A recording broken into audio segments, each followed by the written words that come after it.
Greetings and welcome to the Revolution of Man podcast. My name is Lance Cashin. I'm your host. This is an extension of my Substack, Revolution of Man, and you can go there and check out my blog and things like that. If you're watching video, yes, I'm outside. I'm in the country, and I just wanted to introduce our episode 19 with our guest, Rhonda Thomas from Truth in Education. We have an in-depth discussion I think you'll enjoy about education in the United States, both public and private education. And a couple of things before we jump into the podcast, I want to make you aware of. Next Friday, that is March 28th, we have Father Calvin Robinson coming to Fort Worth at Birchman Baptist Church here in Fort Worth. That's going to start at 7 p.m. The doors will open at 6 and it's free. It's open to everyone. So join us for Father Calvin Robinson. And then that following Sunday on the 30th, I'm going to be leading a seminar called Of God in Culture. And that's going to be at Southwest Christian School Elementary Campus here in Fort Worth. You'll need to register for that. You can go to forgeroom.org and register for that seminar. We're going to be walking through Genesis 1 and 2 and talking about the place for Christians in culture, impacting culture in our own communities.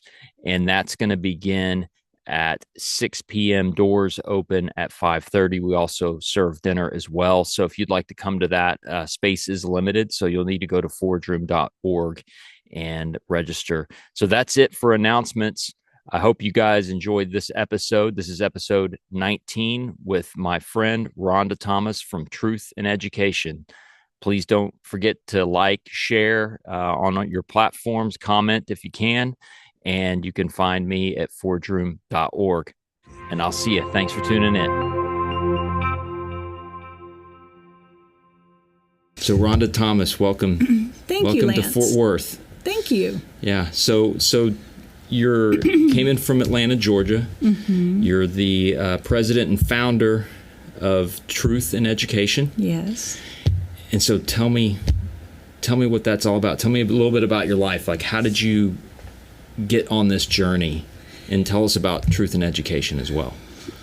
I have always enjoyed or been called to mentor young women. Mm-hmm. And through doing that, I actually started hearing stories about what they were finding in their schools or seeing or hearing about books and sex ed, and that's been a couple of years ago.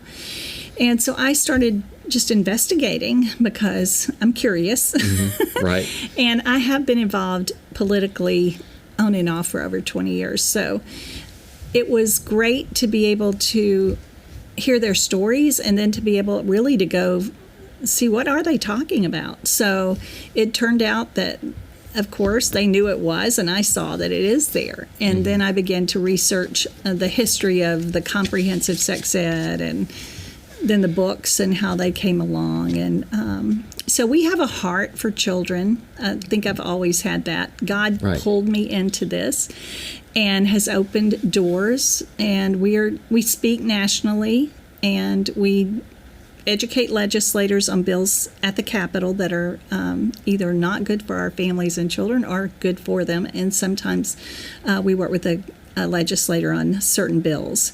But we really, too, work with churches. So I just worked with First Baptist Atlanta with Dr. George. He talked about starting a school a year and a half ago, and I had fallen in love with a Christian school model called Principal Approach. It's out of Virginia, and it's Foundations of American Christian Education. Okay. So everything's taught around biblical principle. They use books, which I love.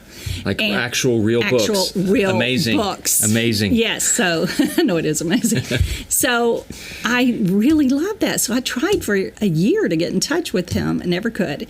And then I finally saw him at a Christmas party, and I said, all I want from you, Christmas, is to meet with you. So we met, and as he said, the timing wouldn't have worked a year ago, but what I did was took him to Virginia. He decided to go with me, so that was a God story, really, because he didn't know me.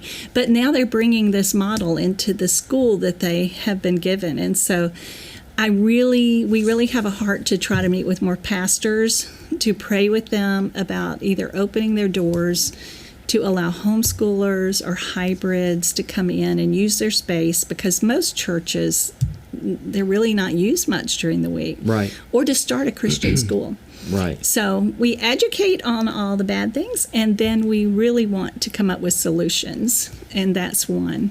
Right. So yeah, I appreciate that's where we have our kind of journeys converge, because I've been thinking about education for a while. We have a mutual friend, Missy Cara, who's in the room here with us, who has been on the forefront, along with some others in our community, that have really made me aware of just the depths of the brokenness in a lot of our schools. And it's not just one individual local schools, it's this systemic issue that comes from federal, state, then into the local schools. But I love the idea of churches starting schools, that if every church or every other church in a city like Fort Worth was where we're at, if they started a school or a homeschool like Pod or something like that, it'd be amazing. You would not. I think you could basically get rid of government schools if you really wanted to. I think you could too. That should be our goal, Lance. Yes. So you've worked on legislation, both supporting good legislation in schools, right? And then you've also fought back against bad legislation.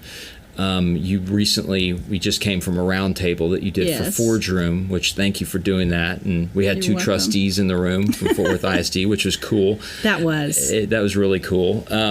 But on a local level in a city, because you're in Atlanta, and Fort Worth isn't quite as big as Atlanta, but we're growing very quickly. We have a lot of the same issues. We're urbanizing, but different cultures altogether.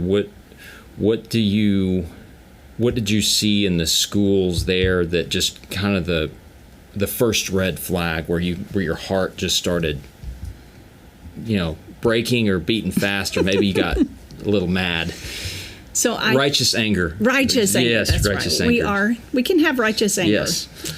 So I think recently, over the past 3 or 4 years, of course, it's been the blatant just exposure. I mean, there's just this feeling that we can just do all this and nobody cares. So the books, the sex ed, we've fought certain comprehensive sex ed curriculum coming into the schools. And really the mental health, the school-based health clinics, everything really we have tried to educate on. And really the mental health right now is the biggest thing, I believe, that's happening, because all this is falling under it. So when you say that a lot of this stuff that's bad stuff that's coming into the schools, coming in through the doorway, for lack of a better term, of mental health, what does that mean? Because you hear about mental health as an issue in the United States. People are like, well, we need to be caring about the mental health of our children. Yes, but when you talk about that, tell us more about what you mean when it's coming through that mental health. Well, we all care about our children's mental health. I think that's important to say, and we all want ways to work with our children that are beneficial. A lot of it, I think, is the fact that we have huge organizations, like all these mental health organizations that are coming into our states and lobbying for money to be able to set up these school-based health clinics that are in our schools. So I see it more of an issue of moving away from really caring for the child. They will be, but really it's looking more at profit because of all that's going to take place in those clinics.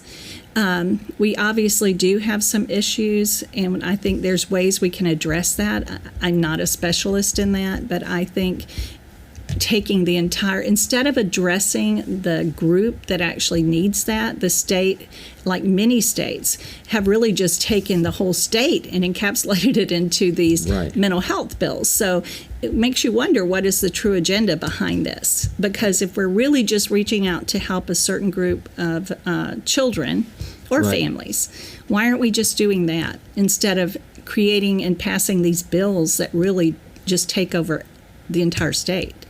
So how does that,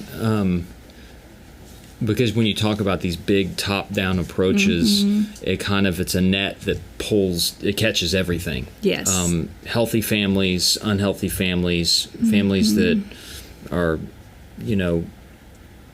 doing the right thing in education and support their children and are involved. And then you have some children that just, their families are non-existent. Right. They really essentially don't have that support at home. So what's the solution, just say on the health side of things, what's the solution to help those kids that are struggling, but you don't want this top-down approach? Like, how do you, when you're trying to talk to somebody about the issue, how do you then parse it out to where you're like, we focus on the children that are struggling, the ones that are healthy, maybe not as, this top-down approach doesn't work. How does the top-down approach not work? That's what I'm trying to get to. Well, the top-down approach doesn't work because really the federal government has a mental health parity act, and every state is passing bills that align with that. Okay. So we know it's going to be a top-down, as it is. But all through the years, even we have children that struggle. We have children that struggle with disabilities, with ADHD, with different things that we've always had, but we've never taken everyone and put them in the group with them and created this environment where everyone falls in the net, as you said. So how do we just take those groups of people? And I'll be honest with you, I'm not a mental health professional, but there has to be ways to navigate that and really help those families and those children, which is what we would all want to do, without pulling everyone in. So what I'm seeing from like the first bill that passed in Georgia, HB 1013, and don't you find it a little comical that the number 1013 is the form you fill out to commit somebody? That's interesting. That is interesting, isn't it? There are no coincidences. I don't believe in coincidences, but yeah. So that bill is a framework for the next 10 years of mental health bills in Georgia. And we know this is going on in every state. So there's a form, to be clear, so there's a form of that type of bill being looked at to be passed in pretty much every state legislature. Okay. Yes. That's interesting. They look a little different, but they're all coming to the same end. Now, last year we had HB 520, and a lot of groups came together, people who really cared and saw what this was doing. They were actually going to make the American Psychiatric Association's codes law, and they've never been law. Wow. So every time one of those would change, the law would change. So then they become a legislator. Yeah. I mean, essentially, if that can, okay. So so there's a lot in those biometric tracking. You could actually do. Two people could file an affidavit and say someone had mental health issues, and they would redact their information. You would never know who it was. And they would come and could take you for an unknown amount of time. So this is way past let's take care of our children and really look at what their issue is.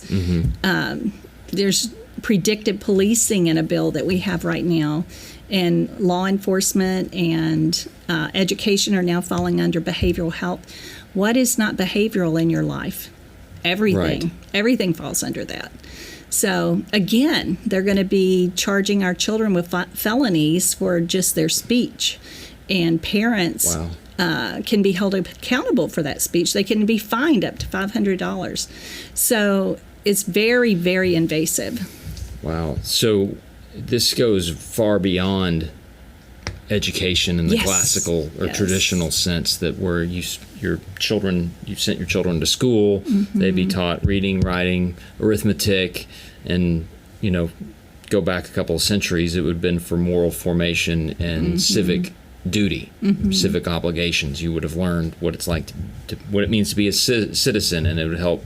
Of course, that was back when Bibles were in school and there was prayer, but that's long since passed, and now it almost seems like the education system has turned into this holistic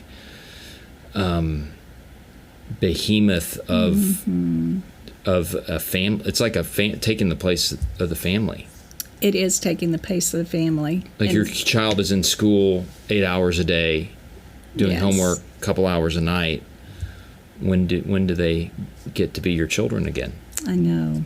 So. And with these types of legislation being passed and the clinics in our schools, I know all of this sounds so good. Because if I were working, wouldn't it be wonderful just to not have to go? But guess what? You're not seeing what they're doing. You're not. If a child were to go in the past, well, in Georgia, I mentioned earlier, if you're 13, you can make your own drug addiction decisions, outpatient only, and mental health. So what happens when a child is 13 and they go to the counselor and say, I'm gender confused, even though thank goodness for what Trump's doing, but and the states are passing bills, but I'm gender confused. But at 13, if they can make that own decision, could they not refer them out for hormones and puberty blockers? They couldn't do the surgery, but I mean, you still could, I would assume, since it's their decision. But they don't want to tell their parents because they would be fearful. So now it moves under behavioral health, right? Oh, so then it's like a catch-all, and blocks the parent out of any decision making, and it could potentially. Yes, potentially. So that could be abused. It could be easily. Wow. Well, even the bill that I'm not sure about Texas, but Georgia passed. We had two bills at the Capitol 2 sessions ago, and one of them was a very strong bill about surgeries, transgendering. But unfortunately, the weak one was passed. So it has some good things in it, but there's no accountability for the doctor if he does the surgery. So I'm praying that they're working on that. I think that was hoping they were going to do that this session, but I don't know that I've seen it. I'm not saying they aren't. I just haven't seen it. Yeah. So it's important. The hard part is they usually don't go back and make these bills stronger once they're passed. It can happen, and it does every once in a while, but as a whole, that's not what they normally do. Yeah. So. And you had talked in our roundtable discussion earlier today, you had given kind of some background, which I think is interesting. We have a round table. It's 16 people around a table. This is a few hundred people listening to the podcast, I think. So can you maybe backtrack a little bit and provide some of that information on SEL and the connection to the kind of the UN and globalism? Because I think when people see an issue with their children in the school, they're focused on, why is the school doing this? Yes. Why are they behaving in this way? If I take them out and put them in another school and I see them behaving the same way, they don't realize that there's a bigger agenda at work behind it all. So would you mind maybe walking us through? Not at all. Yeah. So the United Nations, UNESCO, actually, this as social emotional learning actually goes years back. Right. But it wasn't until Daniel Goleman and Tim Shriver and John Fetzer all came together and formed the Collaborative for Academic. I lost it all of a sudden. Missy, you over there? No, Castle. Yeah. Academic, social, emotional. Yes. Yeah, so thanks. Yes, thank you, Missy. So. But I think people don't understand that there's actually an occult backing to that. Right. Because of Goleman was a New Age person. John Fetzer really helped him out and was also New Age. He was into ufology and masonry. He had Dalai Lama as his mentor. So they were not obviously Christian, but yet they were diving into some pretty deep things. And so SEL, social emotional learning, it actually has a lot of history behind it, but we need to know it has an occult backing. And so when you say SEL, social emotional, what's your definition of that? So if somebody's never heard of that term, how would you describe it? Social emotional learning was designed to, it's psychological manipulation, really. Mm-hmm. It's almost like MK Ultra in a way. Oh, wow. Okay. It is. And so it was designed to separate the parent from the child. Mm-hmm. It was designed to change the child's beliefs, behaviors, attitudes, their values, to turn them into activists for their global issues like climate change, poverty, all of that. I sat in on a conference out of Nuremberg, Germany, and it was all on sustainable development goals. And if your listeners are not familiar with that, they can pull that up. There's 17 of them. Right. And that's what they're really instilling in our children is a passion to take care of the earth. And so they're actually developing a worldview in the child. Yes. Apart from the parents, like to either to really to subvert whatever worldview that the parent in that family has, be it a biblical worldview, or if they're Muslim or what have you, they're forming and shaping a worldview. It sounds like it is a worldview, yes, and it's a religious worldview, right? So what they're doing, and I'm so grateful for our current administration for what they're doing and signing these EOs and getting rid of DEI and everything. But I don't know how much that affects the state level. I mean, it does affect some funding, federal funding, but this is so embedded in our schools, social emotional learning. There's so many NGOs and organizations that fund SEL, social emotional learning. Right. So it would be very difficult at this point to get it out unless we truly passed a bill that would defund it so or it's say that embedded. It's gone. Yes, it's very embedded. It's in every single curriculum. You can't even opt out of it. So they do wellness circles in the morning to get a feel of, how's your child feeling today? And that's very traumatic. It can be for some children, because if they're dealing with something and they're being encouraged to talk about it and they don't want to, that's traumatic to do that within that circle. Your parents are struggling and the word divorce gets picked up, or your dad struggles with alcohol, and it's something that usually happens within the family, or hopefully the church is involved, for Christian families, but it should get worked out in the family. Yes. It seems like, and they're bringing all of this among children of what age? Like, what age are these children? Oh, social emotional learning starts in daycare. So they've moved it all the way down to daycare, but it starts, I would say, in pre-K. I mean, the minute you hit school, they're already beginning to manipulate their emotions, and it's really designed to break them down. And so when we see in fact, the psychologist on our board was talking about SEL, and he said it's so dangerous you should pull your children and homeschool them, because they see things in their practice that is alarming. The number of children with PTSD now is growing. The anxiety levels are out the roof. And he did a great job of explaining that everything that's happening, most everything that's happening in our schools, is a hit of trauma for our children. So if your second grader goes to school and their friend has decided to be a boy instead of a girl, that is a hit of trauma. If she goes to the bathroom and there's a boy in the bathroom, again, it's another hit of trauma. And now you're sitting in these circles talking about your feelings, and really they're not helping them work their feelings out. They're self-reporting. So it's not healthy. And so they're keeping them within themselves. And so that is causing, he said, when that happens, that after a while you can't handle it anymore longer, and your anxiety level gets so high that now they're seeing more children cutting, more children with PTSD, self-harm. And of course we know that, I think it's 14 to 18, that suicide is really on the rise for young children. And it seems like that if you're having these children, and we're talking about children here, I can just picture, kids in a classroom. They're there to learn about things we would traditionally think they should be learning, yet they're sitting in a circle sharing intimate issues that they're experiencing or that they've seen, and then there's no there's no pathway or out to actually deal with the issue in a good way.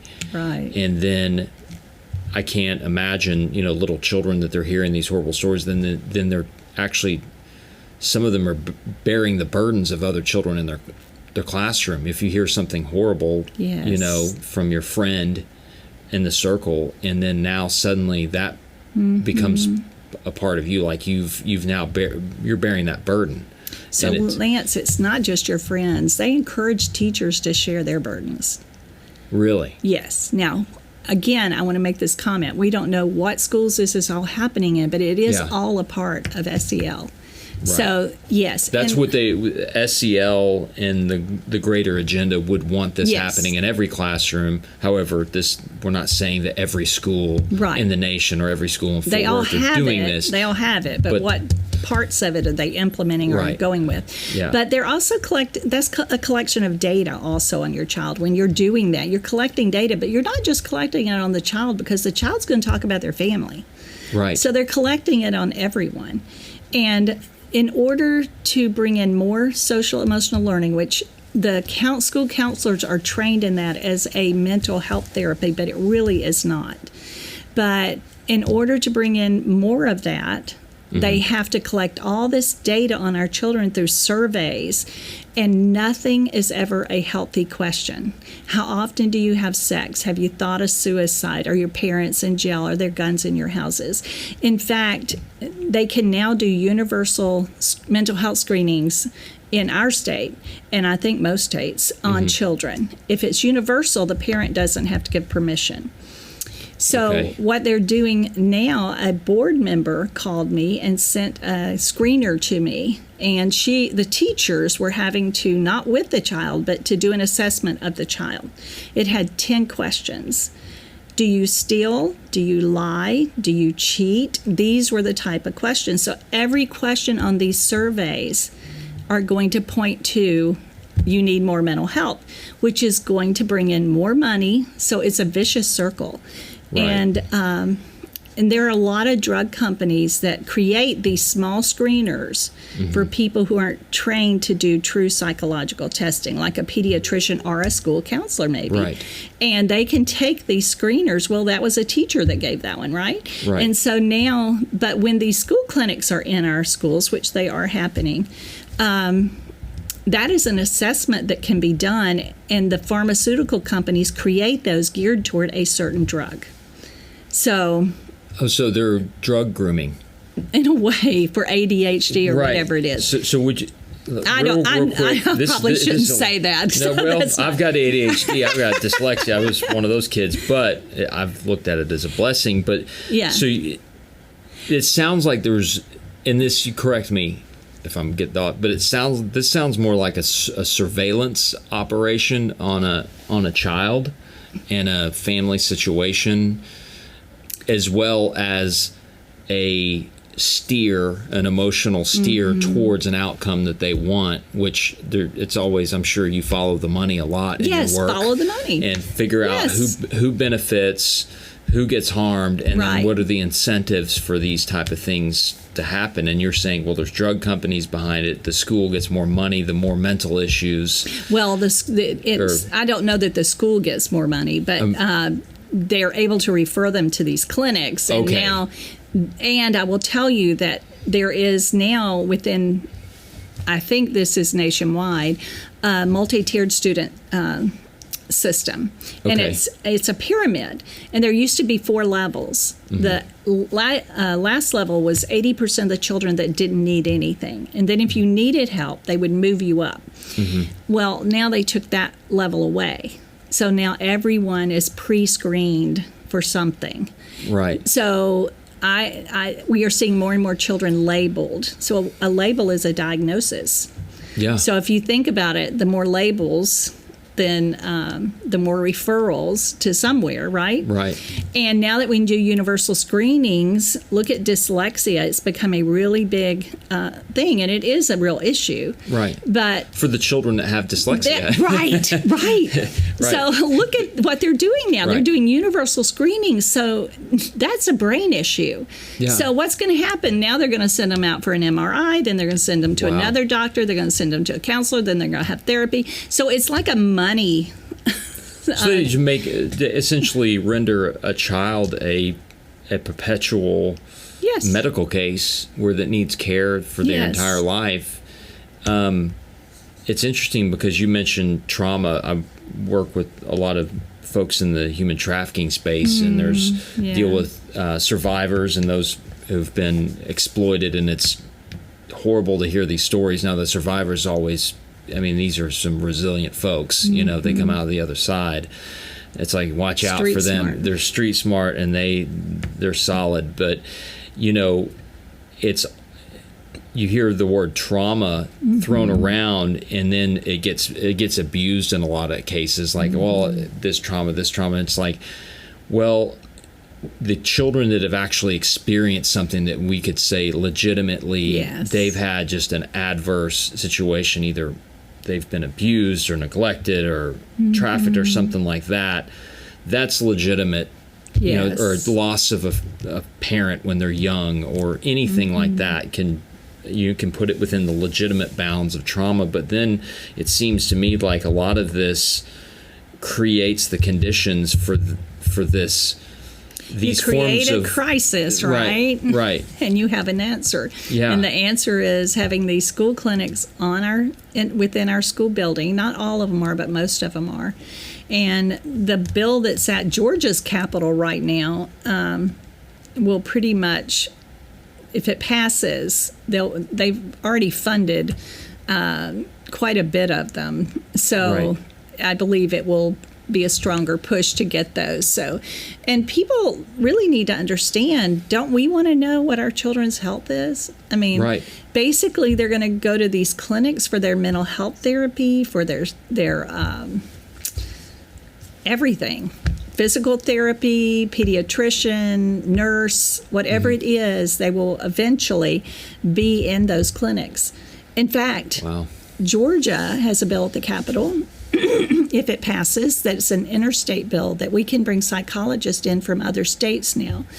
And they're going to need it if this bill passes. Right. But, and that's probably what they're looking down the road. But unfortunately with that, if that bill passes, then over time, Georgia's going to lose control over licensing these counselors. They're going to end up falling under another organization. And that means there's always a chance for corruption or it just removes it further and further from the family, from the child, and then it becomes this who's calling the shots here, and it's a child, and it always just it makes me think of like the least of these, and it's like you know, parents care about their children, but there's children that need help, and back to kind of the original part of the first part of the discussion was that we want to help the children that need help. We do. But there's a large majority of children that are in healthy situations. Are they going to experience this life? They're going to experience life.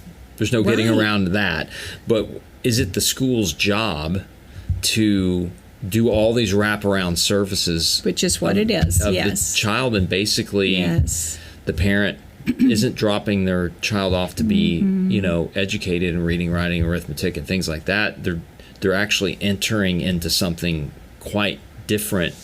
And from your experience, when you share this information with parents, are they just blown away by it? Like, what's the typical response when you talk to people? I think this particular bill and the mental health bills we've had have really upset people. So they have really come out the two sessions that we needed really people to come out. And we're hoping that's what will happen this time. Right. Because this locks down the family. This is unfortunate because they're going to require every classroom to be locked at all times. It is like a jail, isn't it?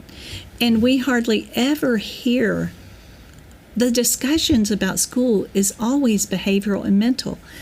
I hardly ever hear anyone talking about learning.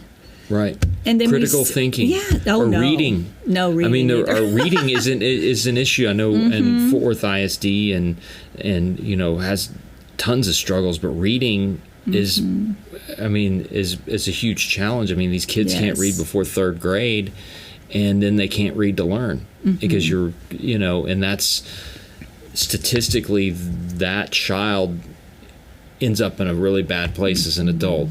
They can be taken advantage of. They can end up in gangs, human trafficking, you name it. Yes. Because if you can't read, you're vulnerable to all kinds of things. But we can't, if we're not teaching them to read, and we're more concerned about surveilling their interpersonal thoughts and what's going on in their home.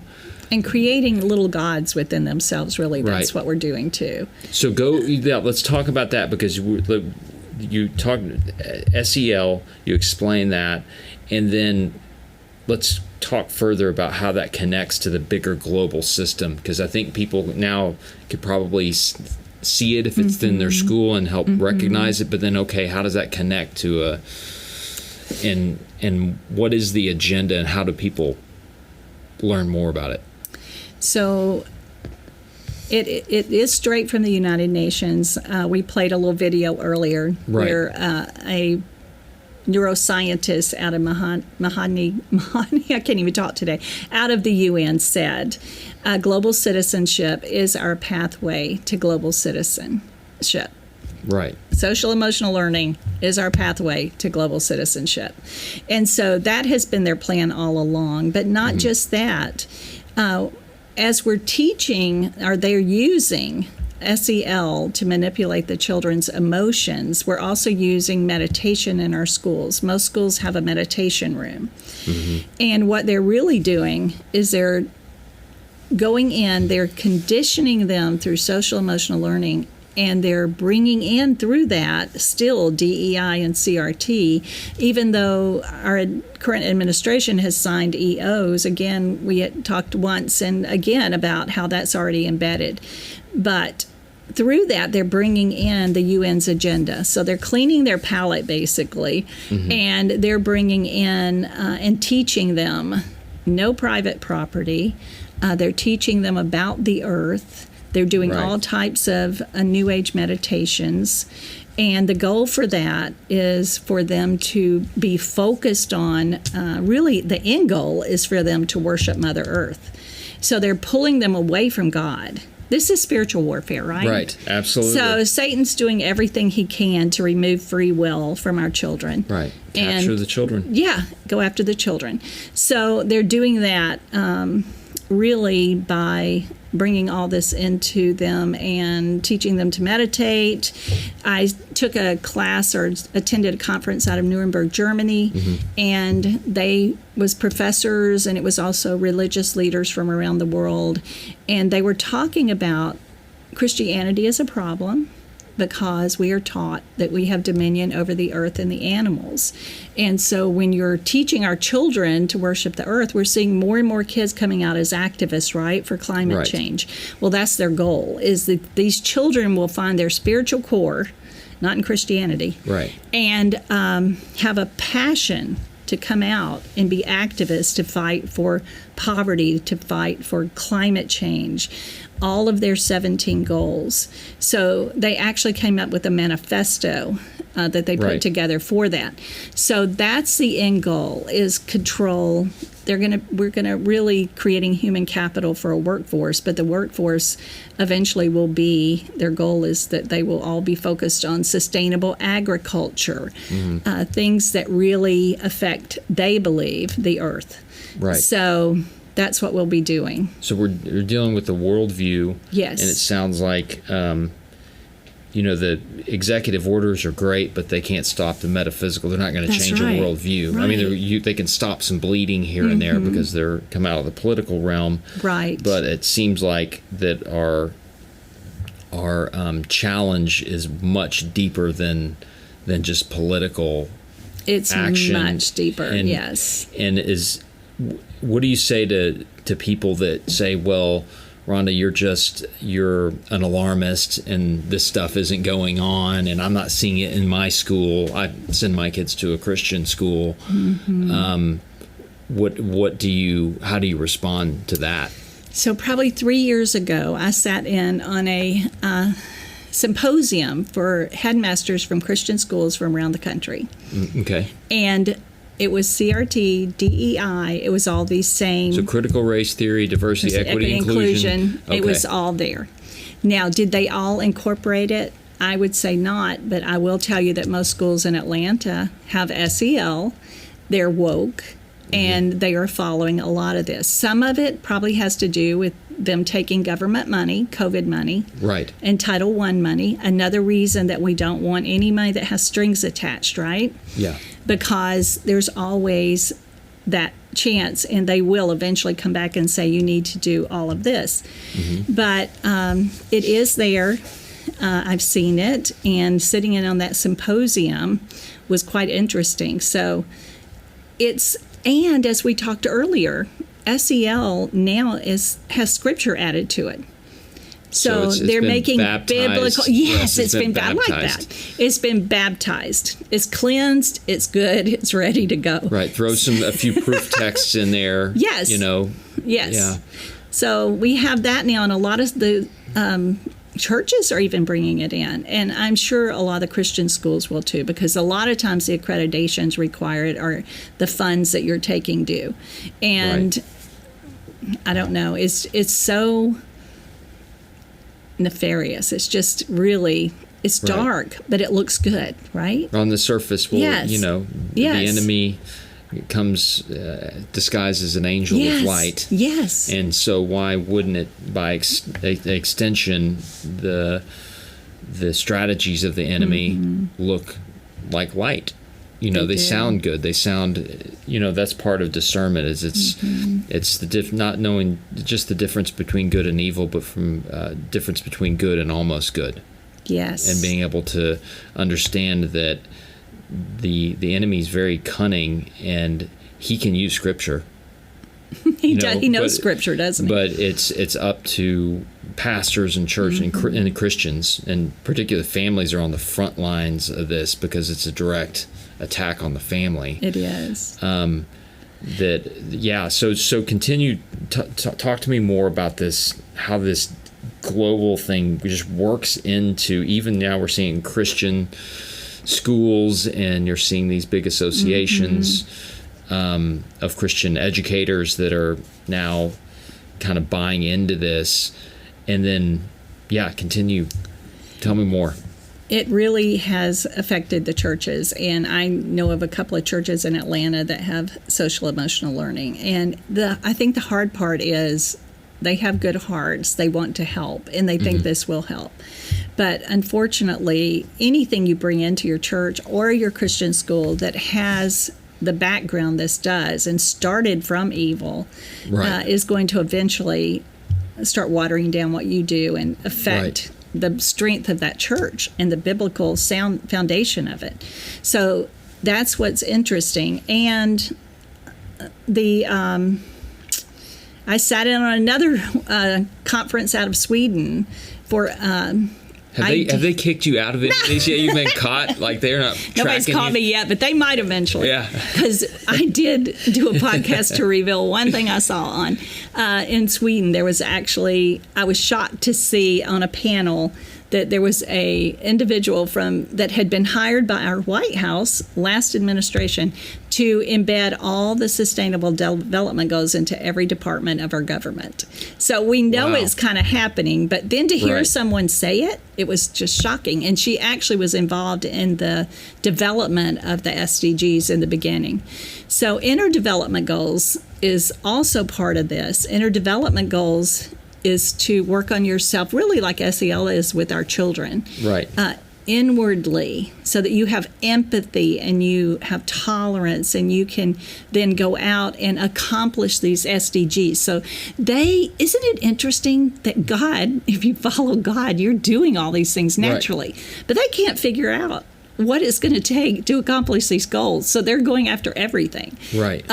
You have to be spiritual. That's missing. Now you need inner development because that's missing. Right. And they just so it's like a huge counterfeit. It is a huge counterfeit. Christianity, yes. It's almost like it tries to, for lack of a better phrase, just check the boxes that biblical Christianity can absolutely deal with. Yes. Except it's almost like it has to co-opt all the language and, and the ethic of it in order to be like it. Yes. And then it still doesn't work. And of course it doesn't work.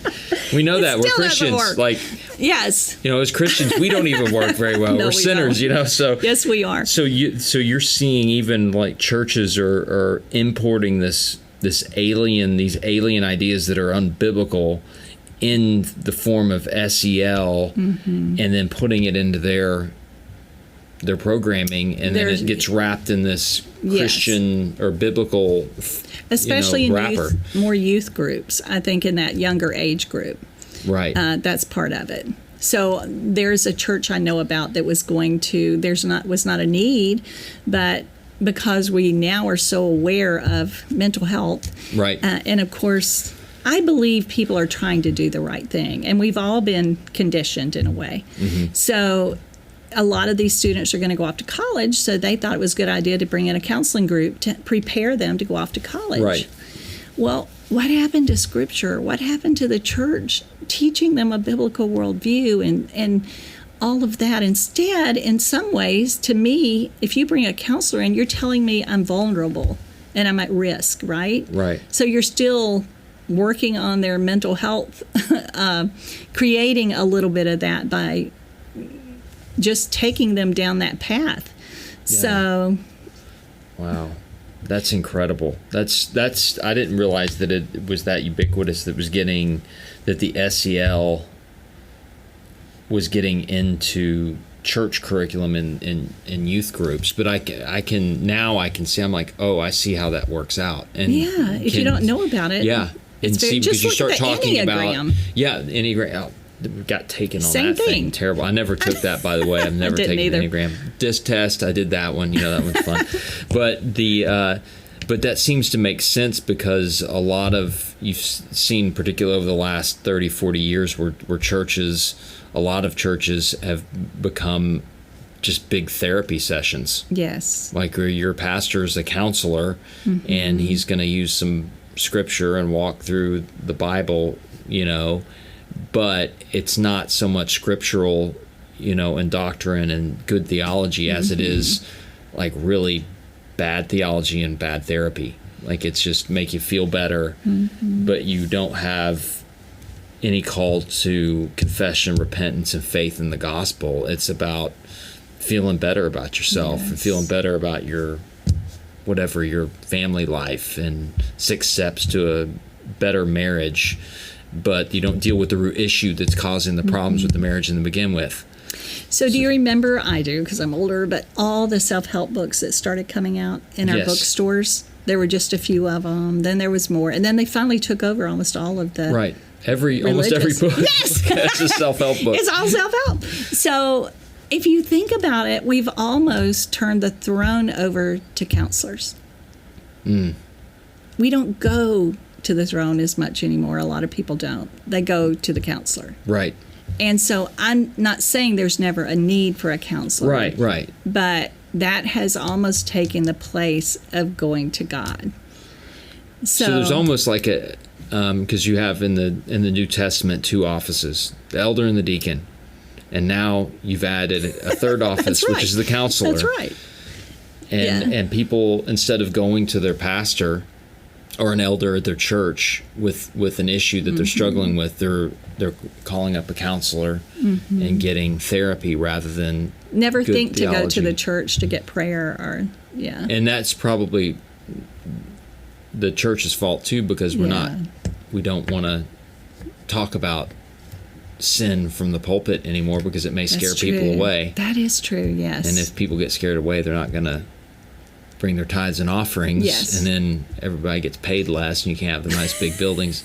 Smoke so machines I have been to concerts. a counselor. Again, I don't have a problem with that. But I think, but it has its place. It has place, Right. yes. And unfortunately, its place has shifted to almost Right. take the place of God. But a lot of that's conditioning, just like the schools are doing, right? You go to the counselor. So...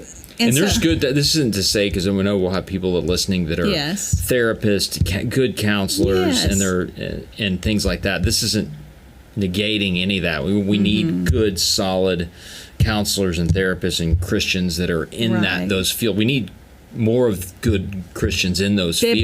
Biblical, yes. right? But what we're saying is that, the idea of turning teachers into counselors and that people are automatically steered towards a counseling situation rather than going to their family or their pastor, or going to the church, which is the church. Big C, the community of the church is there to support. That's how God designed it.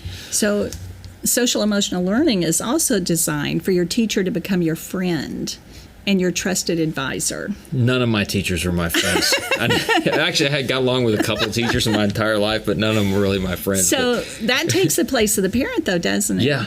If you're going to your teacher, say a child's struggling with identity issues, sexual identity, whatever, and they trust their teacher more than their parent, then there's something further upstream, further deeper that's broken, that needs to be addressed, because that's not the first relationship that you should be going to. That's true.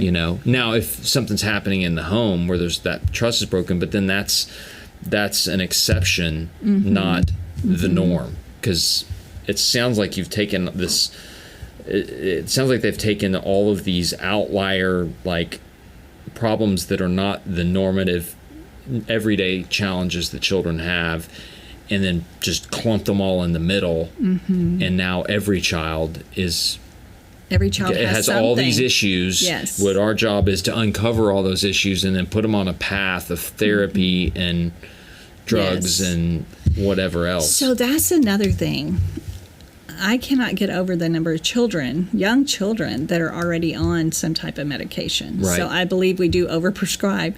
I think that will happen more now that we've changed that multi-tier student system and we brought in positive behavior intervention system and all these things that are to deal with behavior and issues. Isn't that another way to kind of remove God from the scene? Right. Because it does rewire your brain. Those medications do, and especially at a younger age. Right. Again, I'm not saying that some people don't need it, but we're way overdoing it, and it's causing a lot, I believe, of issues with our children. Yeah. Because isn't it God that allows us to have a lot of this stuff is spiritual. Right.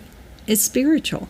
So God allows us to struggle because he's growing us and causing us to hopefully be more dependent on him. But if you don't need it and they're overprescribing and they have you, especially a child where their brain is still developing, on a medication, well, that's going to affect that, I believe, because you're not going to feel that struggle. Yeah. You're not going to go through that learning life experience. Yeah, I think there was a story, and somebody can probably correct me on this, but it's the idea that when a caterpillar puts itself in its chrysalis to then become a butterfly, that if you find a chrysalis and you see that the caterpillars, the now butterfly, struggling to get out, you shouldn't crack open that chrysalis, because if you do, the butterfly's wings will not develop to be strong enough so it can fly. It'll be grounded the rest of its life. So you don't want to help in that struggle for them. And it seems like that's the same type of thing. Because I've got kids, and I hate it when something bad happens. So but you're like, is this something that I need to do they need to get up on their own on this one, or is this something that I need to step in and intervene. And that's, as they get older, it's become a little easier. I'm like, no, the consequences will show them. They'll grow from it. Yes. That struggle, that adversity is good for us. Now, we don't want somebody being abused or something like that. This isn't that. This is just everyday life is like, a struggle. Is it a heart issue or is it a discipline issue? Right. And that's sometimes hard to figure out, but yes. Yeah. Yes. So you mentioned connection with critical race theory and DEI, and that's obviously critical race theory seems so 2021 right now, doesn't it? And DEI, outdated. And DEI seems so 2024. But how do those things connect? Because we'll have a lot of folks that understand critical race theory and critical social theories and things like that, and DEI. So how do those all connect with the SEL and then gets pushed SEL teaches empathy, right? Right. Empathy to me isn't even biblical. It's more compassion, right? Right. Empathy was actually a word that I'd have to go back and look, but it was started over some type of marketing for art. Okay. But you are really being taught, though, with empathy to step into that child's shoes. So you're not only going to understand it, you're going to carry their burden. Okay. And so then you bring in critical race theory, where you're talking about oppression and race, and the same thing with DEI, all the same thing, really. Then SEL is preparing them through empathy and working with their biases and everything. And they're doing the same with the teachers, by the way. Yeah. And eventually the parents. Well, their parents were being hit too at work. So they're kind of making that soil, just kind of getting that prepared with everything they're teaching emotionally to be able then, and empathy especially, to bring all this in, and then all of a sudden you're accepting of it. Right. And that's what the goal is. You're accepting of it. So you don't see the difference. You accept the worldview. Yes, and because you accept this worldview, you will behave in these certain ways. Yes. Have you heard of Joe Rigney's book, Toxic Empathy? Yes, I have not read it yet, but I have heard about it. He did a great book on, it's called Leadership Sabotage or something like that. It was like a precursor. I just finished that one, but when you mentioned that, talk about toxic empathy and the steer, he's talking about the steer, emotional steer, which is a manipulation in order to get you to and that's believe social and emotional act. Learning right there. That's what, every time I hear about it, that's what it is. It's this emotional steer that if we can't get you to believe these things, which are irrational and illogical, but if we can't get you to shut down your critical thinking, then we'll bypass critical thinking and go straight to your emotion and steer you that way. And everything is emotion. Yes. Yeah. Everything. That's incredible. Isn't it?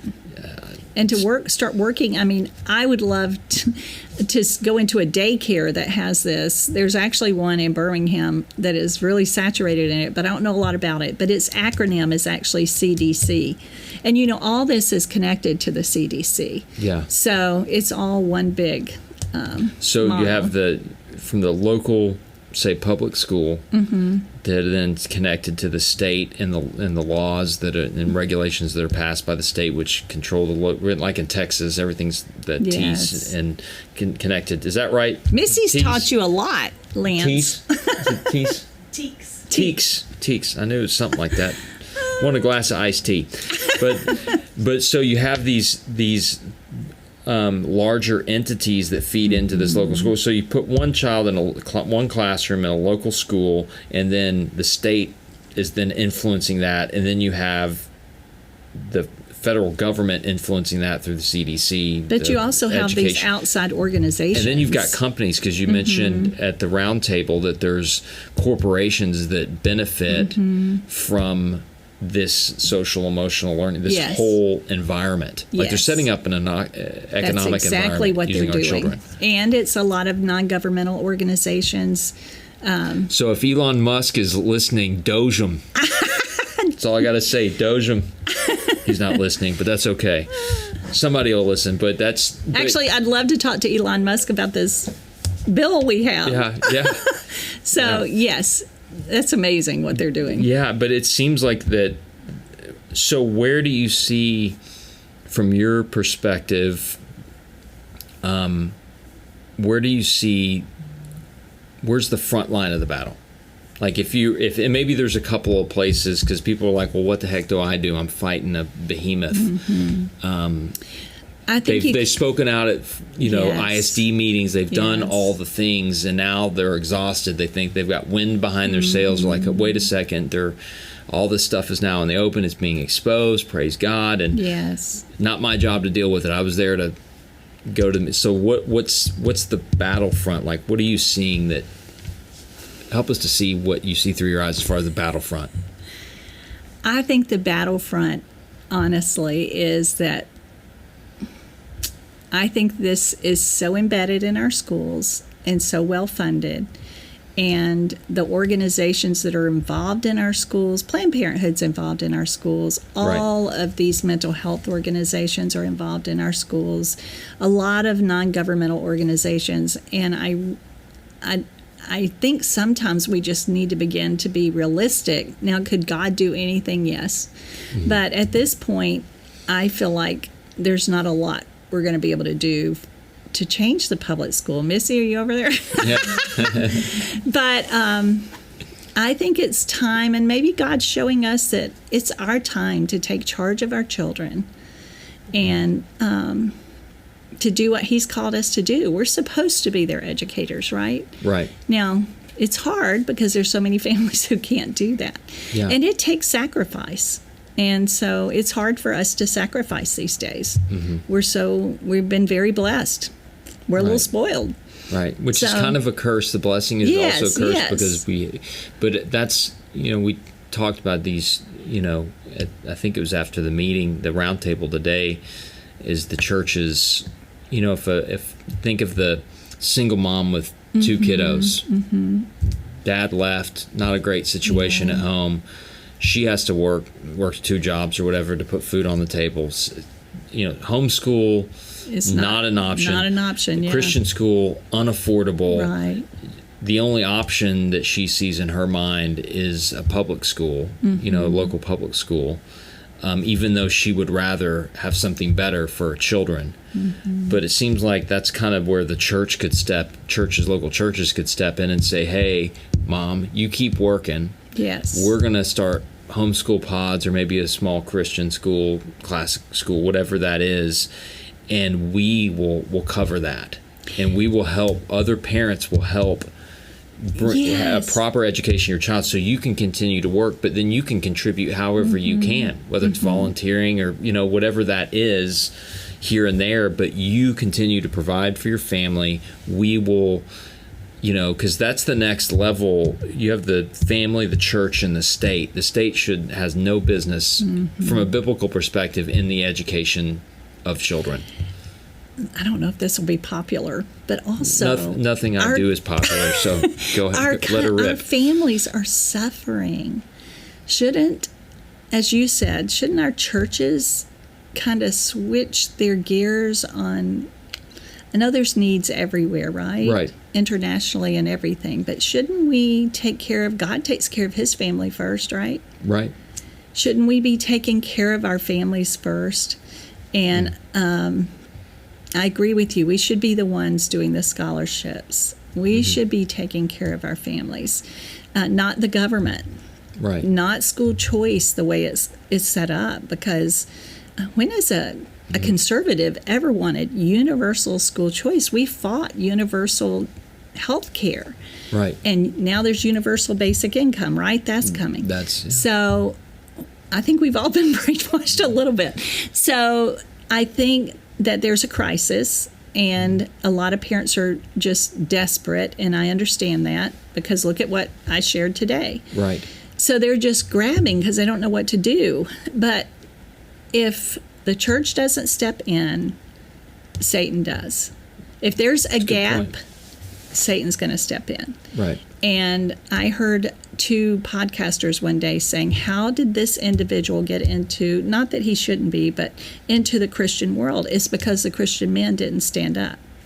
So he's not a believer, but yet he's done great things. God has used him. But the thing is, there was a gap. Right. And we're not stepping up.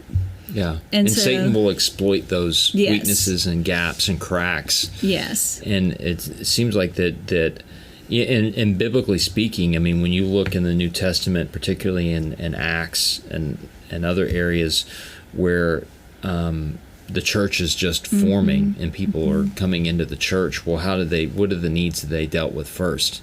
It's where you get the physical needs. The first deacons, like the elders, the disciples, the apostles were going to be preaching and teaching and praying. Like that was their ministry of prayer, the word, and focused on that.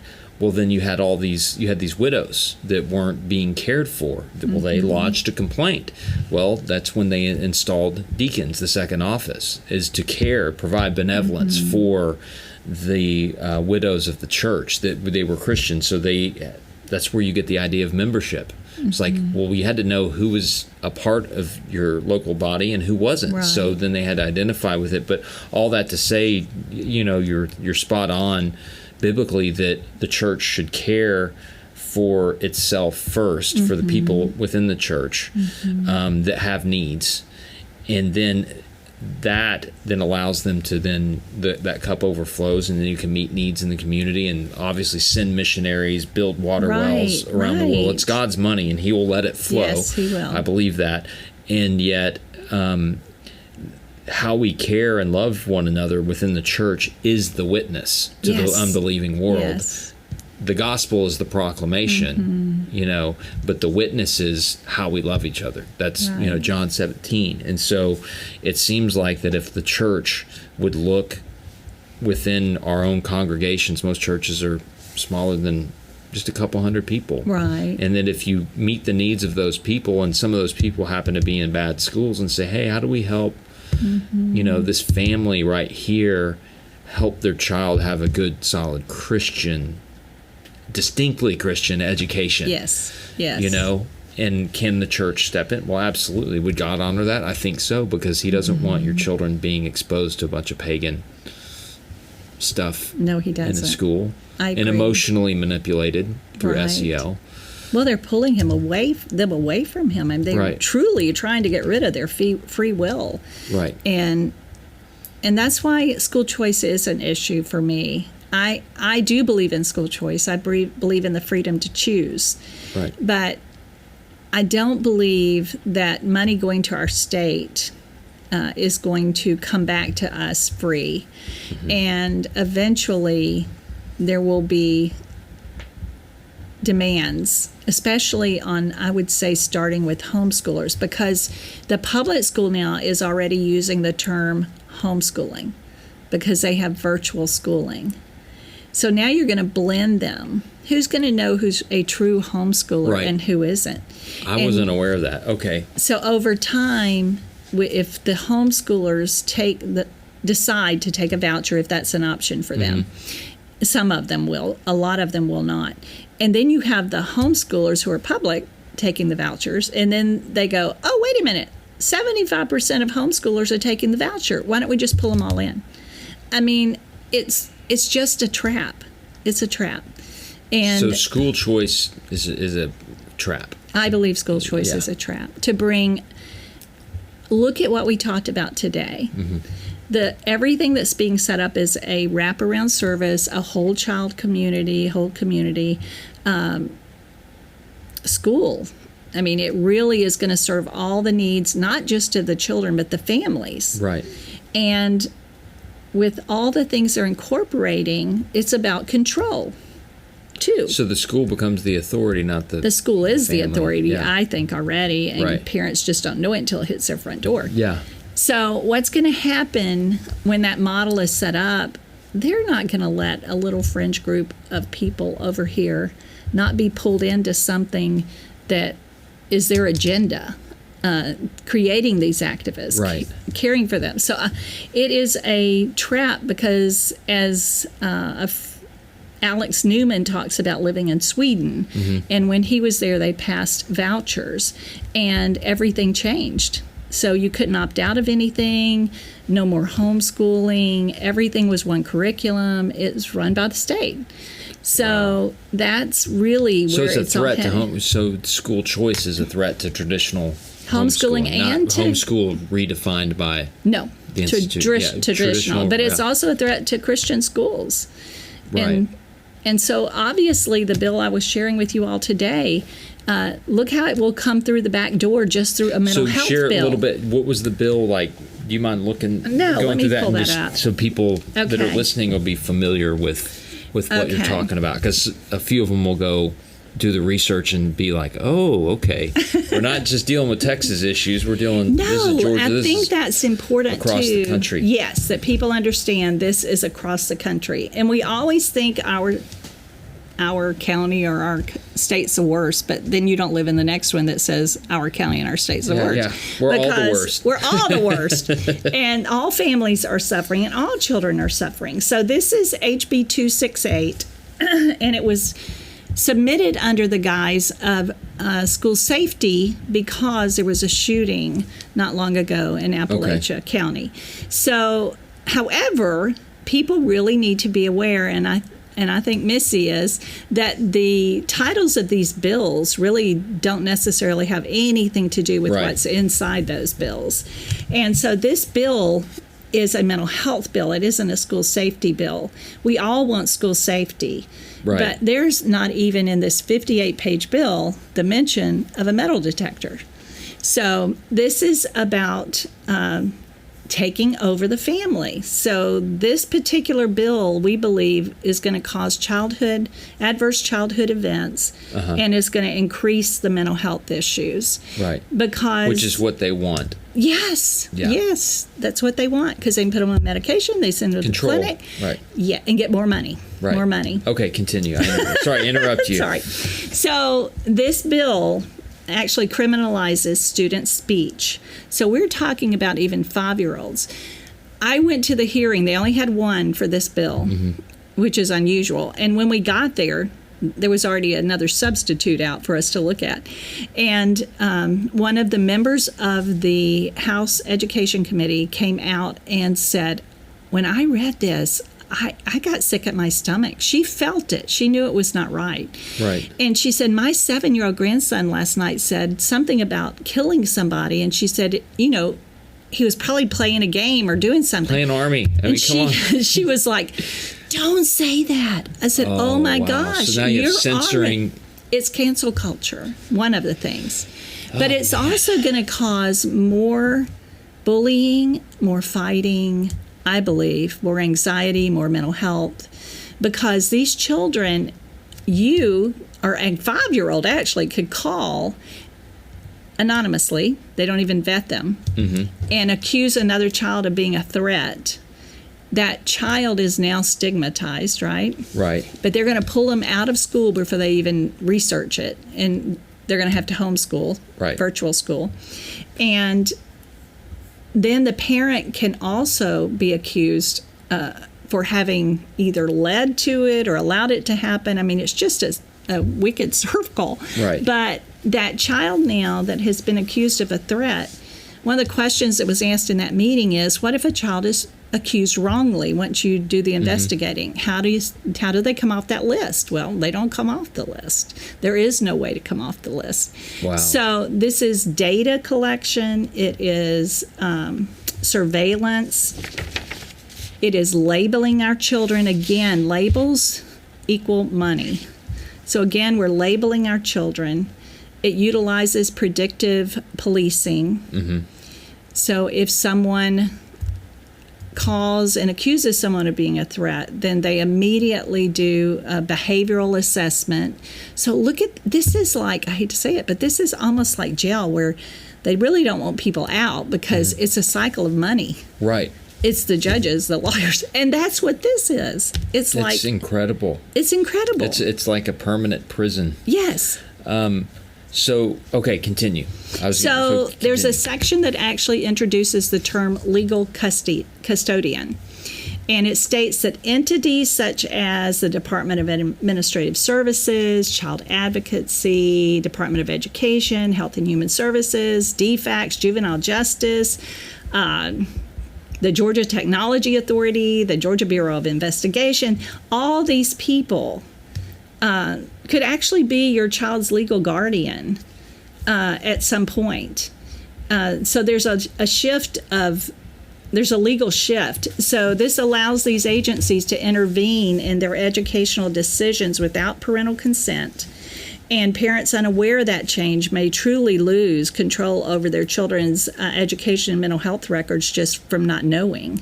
Wow. And so there's 11 different agencies that are involved.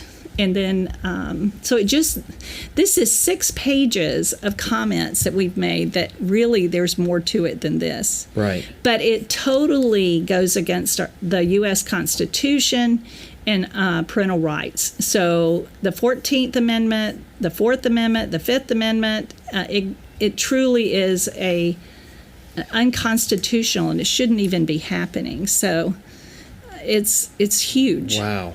Yes. This is crazy. Okay. So this is coming to a state near you. I have no doubt. Yes, it's already here. Right, Missy? Right. Yeah, it could be. Yeah. I mean, it's wow. Well, thank you for sharing all that. So let's switch gears a little bit. What are the solutions? What do we do? And then tell us about Truth in Education. Like, as you bring the solutions, and talk a little bit about your organization as well. So the solutions to me are, number one, we need to pray. Number two, we need to really pray our churches back into what God's called them to do, and to open their doors and to care for their families, their members. Mm-hmm. We can continue to battle what's going on in the schools, but legislation isn't necessarily going to take care of that. The legislation that's been passed in Georgia really hasn't. We passed a divisive concepts bill, and nothing changed. I think the desire is there, and we want it to change through this legislation. But really, when you get right down to it, it's a hard issue. The people that are believe this, they believe it as their religion. Right. So I attended a American School Counseling Association conference, and they're all taught in SEL. I think I mentioned that earlier. And in a breakout session, one of them literally said, it's my ethical duty to do what I can, even if it's against the law. If I cannot talk about pronouns, I'll use nicknames. If I can't talk about gender, I'll saturate my room in it. What piece of legislation is going to change that? Yeah, that's a worldview. It's a worldview, and they believe it just like we do our worldview. Right. And they're going to fight for it. Yeah. So there are a lot of good teachers in our schools and administrators. I know that. Mm-hmm. A lot of this is the younger generation of counselors, and even the Christian counselors who are as sweet as they can be. They're trained in this. Yes, I know that some of this has made inroads to biblical counseling circles. Yes. You know, so it's infiltrated. I don't know what we do. I think we come up with solutions, like there's a wonderful book fair group called Skytree. Mm-hmm. And we partnered with them and are trying to promote them as opposed to Scholastic. So if we can come up with solutions like that and help build those, come behind them and help build them. Right. Also, again, we're trying to go to churches. We're trying to educate. And honestly, I think it comes back to the family again. We have given up our responsibility to take care of our children. Right. And of course, it's so hard because we know there's families that can't. And we also know there's families that have children that are dealing with disabilities it would be very difficult for them. Right. So, but those are areas strategically where you can step in and provide like intervention where you can actually come in and come alongside that family and support them. Yes. Yeah. Because. So do you? Let me ask you a question. It's probably going to cause a lot of problems, but I'll ask it anyway. Well, you said you always cause problems. Yeah, I did. Just reinstating that. Do you think the public government schools are far beyond saving? restoring? Like, are they just, is the system just so bad and so infiltrated with a secular worldview, this type of worldview that is a religion? Do you think it's so bad that it should be start something different? What are your thoughts? Apart from an act of God, that's always on the table. An act of God. I believe that everything that's within those schools is so embedded, you're not going to change it. Besides an act of God, look for the past 4 or 5 years that parents have been fighting, and we haven't seen any change. I know there's been little battles, but we've seen really change at the core of the school, and this is the root. The root is what we need to go after, and that's near impossible because so all these books and the CRT, those are just the effects of what's actually happening. Because you can flip schools. a school board, but if you don't control the curriculum and the worldview of the people that are teaching in those schools, then you're really not. I mean, you're helping a bit, maybe stopping some of the bleeding and blocking out some of the really bad stuff. But if well, all our curriculum now is online, right, which also makes it very difficult because even teachers probably don't really know everything their students are seeing because it's so easy for them to move off of what they're doing or for things to come in.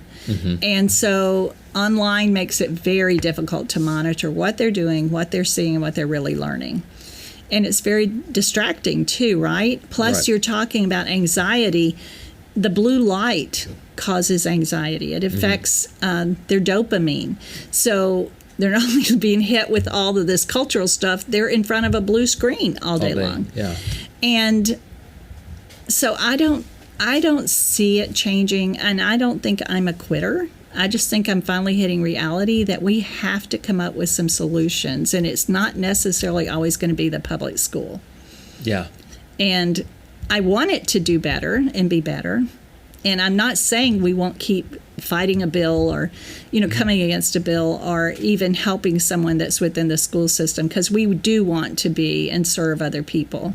Yeah. I mean, it seems to me like if your public schools were highly localized to neighborhoods and small communities, and that's how they operated, and there weren't all these other entities of influence coming in and telling them what they need to do, then they could serve the needs of their community. That'd be perfect. You know? And then it's the best of both worlds. Yes. You have a community school that's not a part of this behemoth monster that's so far and separated, where the decision makers are so far separated from the child in the classroom that that it's directing their lives, and their futures. And think about this: we want to improve the public schools, yet we have a bill at the Capitol that's going to bring DFACS even closer to our children. Well, if you ever get involved with DFACS, you're not most of the time going to get away from DFACS. What's DFACS? The Child Services. Okay. Department of Child Services. Okay. And so we're bringing more of those organizations in. We're not moving away from them. Yeah. And DFACS, most of those government organizations are known for also trafficking a lot of our kids. Oh, my Lord. So is foster care. Yeah. So now you look at that, and you're bringing them even closer into our schools. I think that we need to come alongside parents and help them. I do. And those of us that are older or grandparents, we need to not think our time is over. God doesn't call us to stop, right? Right. We need to help. And if you're not a grandparent or a mom or whatever, you can still help. So I think coming alongside these younger families, it is hard to be a parent these days. They have a lot on them. It's hard with the economy. It's hard facing what they're going through with schools. And I would say most of the time, some of the struggles they're having with their children may even be coming from the schools, and they can't figure it out. It's kind of like a 13-year-old coming home one day and saying, I'm a boy instead of girl. You had no clue. Right. So, well, if they're forming and shaping their worldview, that's right. in the schools without you Yes. knowing it, yet you're in church with your kids every Sunday, thinking that an hour-long church service is somehow going to catechize your child and protect them against what they're in 8 hours a day, 5 days a week. Right. Then you're living in la la land. Like that's And what's happening. a lot of people say, well, my child can be a light. Well, I loved what Bodie Bachman said. He said, our children are not missionaries. Yeah. They're the mission field. That's right. And they are. They're not salty. A 12-year-old is not salty. No, he doesn't even know he is at 12 years old. Yeah. So we don't even send missionaries out until they're older, their foundation's strong, they've studied the culture. I mean, but yet we're going to think a 12-year-old, especially these days when 97% of the kids are not even walking with Christ. That's a big battle. Yeah. And we have to be concerned, too, because I think, a lot of these things that they're carrying are things like climate change. That's a burden that they are putting on our children that they can do nothing about. Yeah. They can't clean their room. They can't much less fix the climate. I know. But they feel guilt. Right. No, there's a lot of guilt being put on them. That's right. And they can't even do anything. That's a burden they can't possibly carry. Yes. Like you said, and it's unnecessary. They need to learn how to be adults, someday. We don't need to criminalize childhood. Yeah. Which is what we're doing through a lot of these bills. That's an interesting way to put it. That's interesting. They can't even be a child. Yeah. So as we kind of wrap up, what is your tell me something good, and then again let's talk about your organization, Truth in Education. So tell me something good. I see a lot of good things happening. I see people popping up like Riley Lee with this Skytree book clubs. I see women I see people returning to Bible study. I see parents that are pulling their children. We say that they're not listening, but homeschooling is exploding. Right. That's right. So they're quietly pulling their children. So I do see good things happening. And I see great people like Missy that's out there fighting the battle and still joyful. And I think whatever we do, we need to do unto the Lord with a joyful spirit. Right. And so we don't stop. We just look a bit over here and say, hey, what else can we do? What solutions can we come up with? So Truth in Education is a Christian organization. We're a nonprofit. We're all volunteers. But we really do a lot of research, a lot of education. We speak to lots of groups. We work at the Capitol some. We also do biblical worldview classes. They're usually 4 Saturday morning classes, and do great job. We have a lady that does that. She does a wonderful job. And we help and come alongside a lot of parents that have issues. We just filed an amicus brief on a case where a parent sued over their child not being able to opt out of an LGBTQ event. So we go to DC, and I'm involved with on a parents coalition with ADF. So we do a lot. We're very involved. Good organization. Yes, ADF. it is. Great organization. Yes, it is. So how do people, if they want to connect with you, follow you? Are you on social media? And then the website for Truth in Education as well. truthineducation.org is very simple. And yes, we are on social media. And if anyone wants to reach out, they can go through our website, or they can email at info@truthineducation.org. Perfect. So, yes. Well, thank you. Thank you, you, Lance. My guest today at two events. I don't have a third for you, so you can get some You're rest. not buying dinner. Yeah. So you get some rest, but I really do appreciate your time, and thank you for sharing with our audience, and thanks for all that you're doing. Thank you. Thank you, Lance. God bless you. Thank you.